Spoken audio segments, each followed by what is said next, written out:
तो equation of straight line, ठीक है, इक्वेशन ऑफ स्ट्रेट लाइन के बारे में अगर हम बात करें तो क्या होता है, किसी भी दो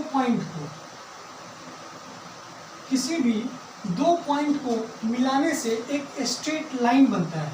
मान के चलिए जैसे x1, y1 इसका कोऑर्डिनेट्स, x2, y2 इसका कोऑर्डिनेट्स था, ठीक है। तो आपको प्रीवियस वीडियो में ये बात हम बताए हैं कि स्लोप निकालने का जो फॉर्मूला है, स्लोप ऑफ ए बी, अगर आपसे कोई पूछे तो आपको प्रीवियस वीडियो में पता है y2 minus y1 x2 minus x1, ये हमारा स्लोप होता है, ठीक है। उसके बाद स्ट्रेट लाइन का जो इक्वेशन है y minus y1 upon x minus x1 equal to slope. Slope को जनरली हम m से भी रिप्रेजेंट करते हैं, ये बात आपको हम बता चुके हैं।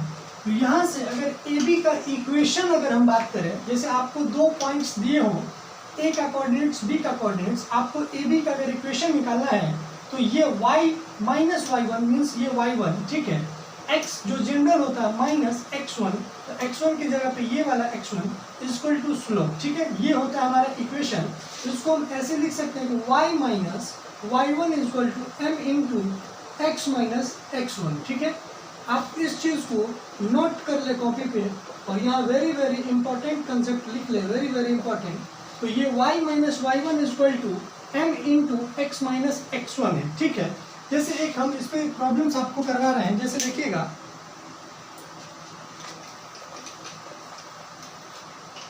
जैसे मान चलिए सपोज कीजिए ए का कोऑर्डिनेट्स है 1, 2, बी है 2, 5।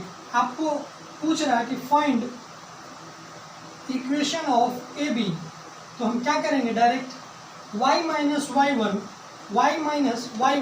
y1 इसको कंसीडर करेंगे 2 equal to m means y2 minus y1 upon x2 minus x1, तो y2 माइनस, तो 5 माइनस 2 मीन्स 3 अपॉन 2 माइनस 1, ठीक है, इंटू x माइनस x1, तो x माइनस 1। तो ये हमारा इक्वेशन आ गया y minus 2 equal to 3 into x minus 1। तो यहाँ से हम लिख सकते हैं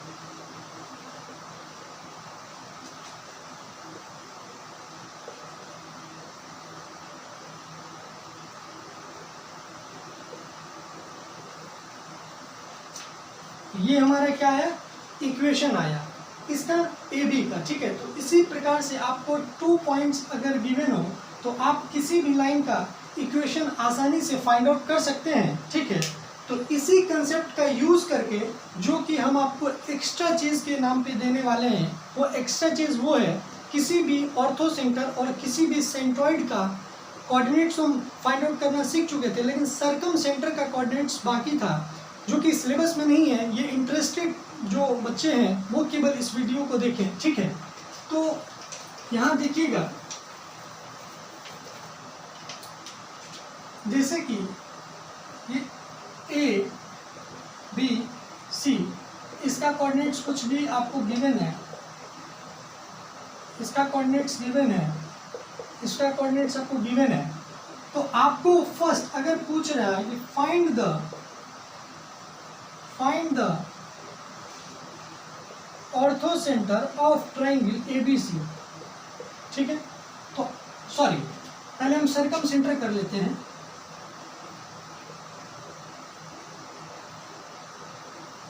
तो सर्कम सेंटर अगर निकालना है तो सबसे पहली बात, सर्कम सेंटर किसको कहते हैं, ये जो मिड पॉइंट होगा विथ परपेंडिकुलर, मिड पॉइंट मतलब मीडियन विथ परपेंडिकुलर, उसको हम जब ये तीनों पॉइंट्स जिस पॉइंट पे इंटरसेक्ट करते हैं वो सर्कम सेंटर कहते हैं। ये सब बातें जो है वो प्रीवियस वीडियो में हम कर चुके हैं।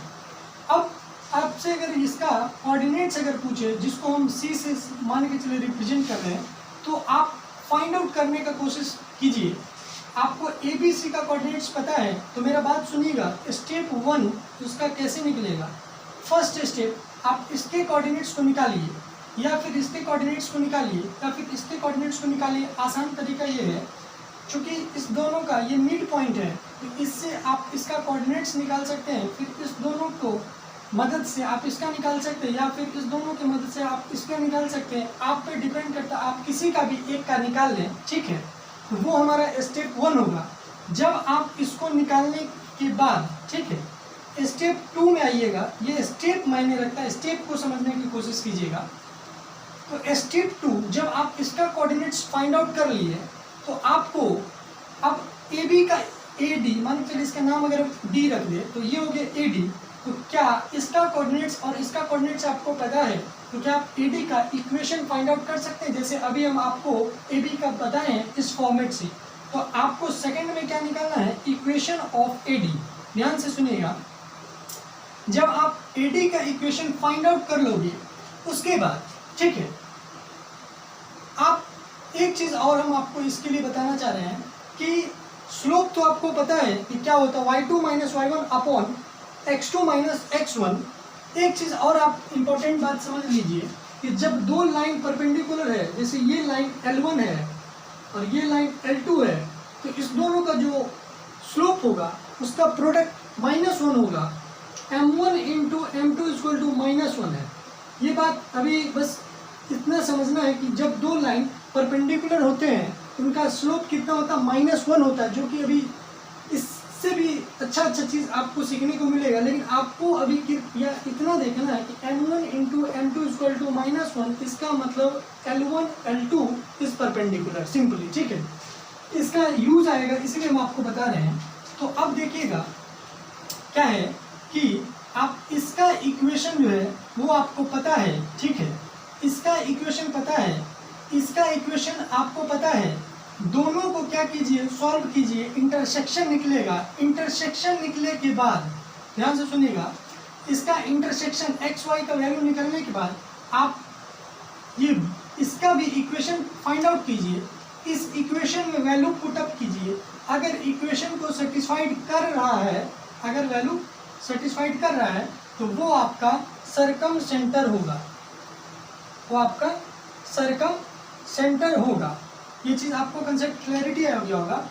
फर्स्ट स्टेप क्या है, आप इसका कोऑर्डिनेट्स, इसका कोऑर्डिनेट्स, इसका कोऑर्डिनेट्स, तीनों का कोऑर्डिनेट्स निकालें।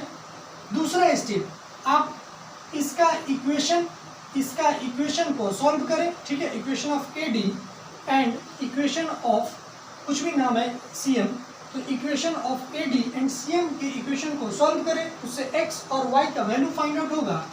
उसके बाद आप ये bn के इक्वेशन में, bn का इक्वेशन फाइंड आउट कीजिए। bn के इक्वेशन में आप एक्स वाई का वैल्यू पुट कीजिए। अगर इक्वेशन सेटिस्फाइड कर रहा है तो वो आपका सरकम सेंटर होगा। ये चीज़ आपको समझ में आ गया होगा। जब ऑर्थो सेंटर का हम कोऑर्डिनेट्स निकालते हैं तब इसका कंसेप्ट यूज आएगा, इसलिए आपको पहले ये बात बता दी अभी। अब इसी चीज़ में अगर ऑर्थो सेंटर होता तो कैसे बनेगा, सुनिएगा ध्यान से। ऑर्थो सेंटर का कोऑर्डिनेट्स निकालने के लिए आपको क्या करना है कि BC का पहले इक्वेशन फाइंड आउट करना है, ठीक है। अब BC का इक्वेशन, सॉरी, ठीक है, हम इक्वेशन बिना इक्वेशन सॉल्व किए इसको हम बता सकते हैं। BC का इक्वेशन नहीं निकाल के हम ऐसा करें, BC का स्लोप आप निकालें।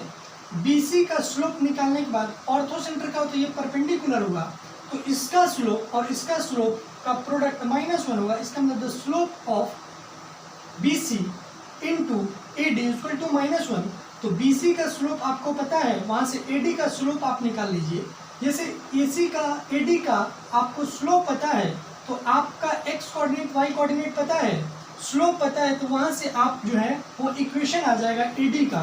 फिर क्या करें, जैसे आपको इसका इक्वेशन मिल जाएगा, फिर आप क्या करें, इसका स्लोप आपको पता है तो प्रोडक्ट करके फिर इसका स्लोप निकाल लें, इसका इक्वेशन आप निकाल लें, इस दोनों को सॉल्व करें, फिर आप इसके इक्वेशन में पुट करें।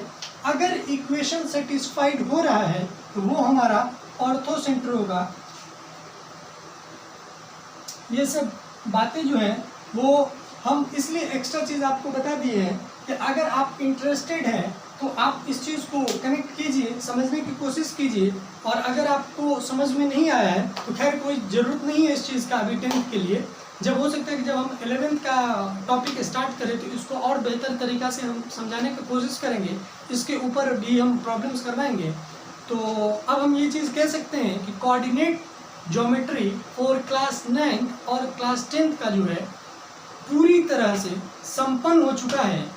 एक डेरिवेशन अभी तक हमारा बाकी था, वो डेरिवेशन था बेसिकली एरिया ऑफ ट्रायंगल्स का 1/2 इंटू x1 वाला जो फॉर्मूला था।